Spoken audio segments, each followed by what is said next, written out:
My name is Catherine Reedman, and I am doing my individual project on the wage gap between men and women.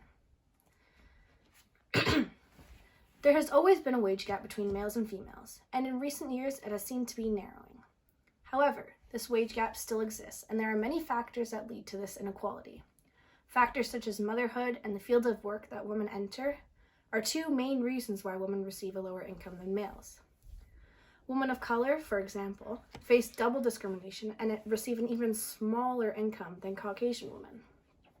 The pipeline theory also gives us some explanation of why men receive a higher income than women. One of the largest factors why women receive a smaller income than men is motherhood. Women who have children are thought to be more emotional, less committed, and dependable on their job. Therefore, when new positions open up, women who have children are likely to be overlooked, and a man is more likely to be chosen, as they are considered to be more reliable. Women with children may also want to take time off or work part-time to take care of their sick kids, which can make them appear less devoted to their job. So another factor for the wage gap between men and women is the field of work that women enter. Women normally gravitate towards the humanities field, which pays less than the business or science fields where men normally end up.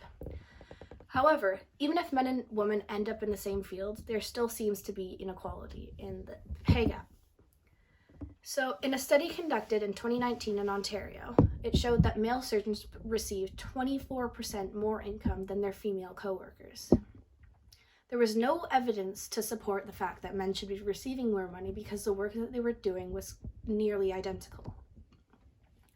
It was shown that male surgeons tended to turn down referrals for cheaper surgery, even though they were not supposed to, which led female surgeons to complete the cheaper surgeries instead of doing the more complex surgeries that the male surgeons ended up doing. Women of color receive even less money than Caucasian women. More so in the United States than in Canada, Black women have been challenged in their workplace. They are not obtaining the same income or opportunities in the workplace as they should be. It is said in a study that employers look at more at who's going to be working in their workplace rather than the skills that people have.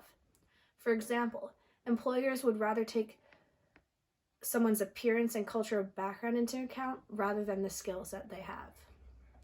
In 2016, in the United States, a Black woman was earning only 63 cents for every dollar that a white man earned.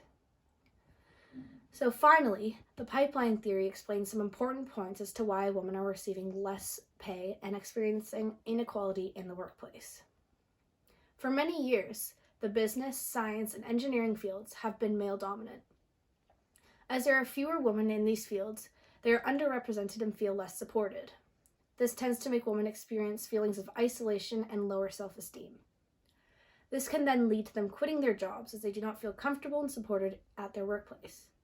They are, therefore, giving up a well-paid job and will likely end up in a less well-paid career that is more supportive of women. So in Canada, the government has put in laws in place to try and eliminate the pay difference between men and women.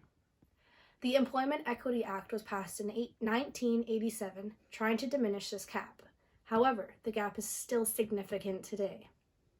Since this act has been passed, the gap has decreased from 36 to 26%, but the hope was that this should have declined more significantly over the past 30 years.